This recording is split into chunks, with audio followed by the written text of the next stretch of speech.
After the success from Ghidorah the Three-Headed Monster, Toho began working on the next installment in the Godzilla franchise. In 1965, Invasion of Astro Monster was released. A fun fact about this movie is that in Japan, the film was also called Kaiju Daisenso, Great Monster War. Invasion of Astro Monster is co-produced by Toho and American studio UPA. This was the first Godzilla film to be a joint production between an American studio and Toho. We start off with astronauts Fuji and Glenn, who are investigating the newly found Planet X. Planet X is located beyond Jupiter. They arrive on the planet when suddenly a storm forms and the astronauts are led underground by the Exilians. They inform Fuji and Glenn that their planet has been under attack by Monster Zero, or better known as King Ghidorah, since he left Earth. The Exilians ask if they can use Godzilla and Rodan to defeat King Ghidorah again. If the humans agree, the Exilians offer as a reward the cure for cancer. Glenn and Fuji agree to ask when they arrive on Earth. However, the astronauts seem unsure of the aliens' true intentions. Shortly after the astronauts return home, it is revealed slowly that the aliens, undetected by the humans, are operating on Earth and have already located Godzilla and Rodan. The film also follows Fuji's younger sister Hirono and her boyfriend Tetsuo. We learn that Tetsuo has just sold his invention to a toy company represented by Miss Namikawa. They hope this will impress Fuji, who doesn't approve of Tetsuo. After the Exilians reveal themselves on Earth and meet with officials, they ask if they can use the monsters again. The humans agree, and the Exilians take them along with Godzilla and Rodan. Once on Planet X, Godzilla and Rodan battle King Ghidorah. Fuji and Glenn use this opportunity to sneak away to figure out the true motives of the Exilians, but are eventually caught. Glenn and Fuji are ultimately free to go, and the humans are awarded the cure for cancer. They return home in a replica shuttle that Fuji and Glenn first traveled in to Planet X. When the humans return home, the Exilians' real plot is revealed. Instead of getting the cure for cancer, the humans are given a message from the controller of Planet X. He says that the Exilians are going to conquer Earth, and they will use Godzilla, Rodan, and King Ghidorah if the humans do not surrender peacefully.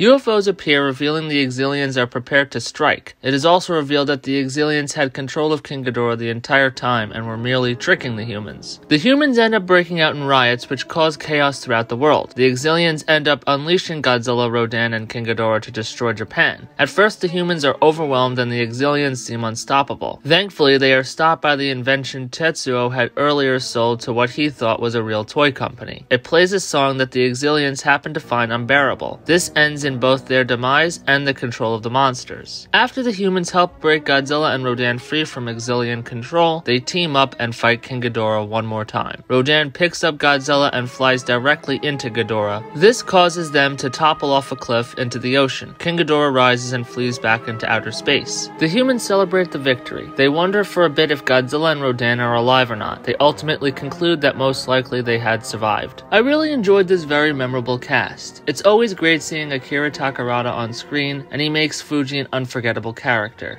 Nick Adams, who plays Glenn, was also another great addition to the cast. He was an American film actor who was actually dubbed over in the Japanese release. I really enjoyed watching the romance between Glenn and Miss Namikawa. This wasn't typical for a Godzilla movie, and I think it's really well done. I also really enjoyed watching Tetsuo, played by Akira Kubo. I like his energy, and even though he's super nerdy, he escapes with Glenn from the Exilians, and his invention ends up helping bring down the Exilians. I think the cast is fairly top tier, and has more than just one memorable character, such as Fuji, Glenn, or even the controller of Planet X. I really enjoyed this film, and I think the story is excellent. The whole plot of the aliens disguising themselves as under attack, but in the end trick the humans and try and use the monsters to conquer them is really a fun and great idea. While it can be slow at times, there isn't a lot to complain about with this movie. The battles are fun, and it's the first and only time Godzilla goes to space. It's fun seeing Godzilla and Rodan rampage. The set work is incredible. King Ghidorah's attack, while mostly is stock footage, is fun to watch again because it just shows how powerful he is. I think the sets of Planet X are really done well, and the special effects are top notch. This was actually one of the first Godzilla movies I've seen, and I actually saw it before Ghidorah the Three-Headed Monster. I know this movie isn't perfect and has flaws, but it will always be special to me. While this film does rely on stock footage, it isn't used as a crutch like it is in most of the other films that come after it. It should also be noted that the premise of aliens invading Earth is recycled numerous times throughout the Showa era. I enjoyed the plot, the scenes, the sets, the special effects, the monster battles, the destruction, and the space scenes. I think this movie is a great entry in the franchise. Invasion of Astro Monster is a classic Godzilla movie that no G fan should miss. I'm giving this movie 4 out of 5 stars.